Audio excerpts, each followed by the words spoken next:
yonent bi sallallahu alayhi wa sallam nee na yow mbokkum jullit ñett yi nii bu nekkee si yow jàppal ni cafkaay gëm yàlla di nga ko ñam jàppal ni neexaayu gëm yàlla dëgg-dëgg yow di nga ko dund. yan ñett la ba si njëkk mooy lan mooy yàlla ak yonent bi sallallahu alayhi wa sallam fu mu leen di teg doo fa teg keneen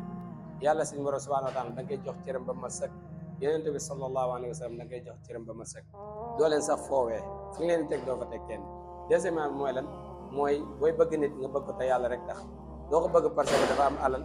doo ko bëgg parce que daa mën a solu doo ko bëgg parce que daf la neex déedéet mais da nga koy bëgg ngir ngeneel bi nga xam ne moom la yàlla def si.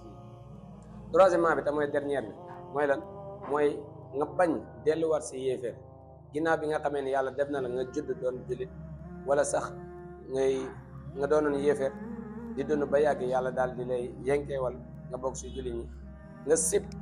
maanaam nga bañ a doonaat yéeféer nga bañ a dellu si li nga xam ni mooy weddi yàlla suñu borom subhanahu wa taala. ñett yi képp comme dajee si yow jàppal ni cafkaay gëm yàlla mu ngi si yow. kon gars yi bu leen fàttee aimé vidéo yi partagé ko ñu mën si jëriñu dum fi amaanillah subhanallah.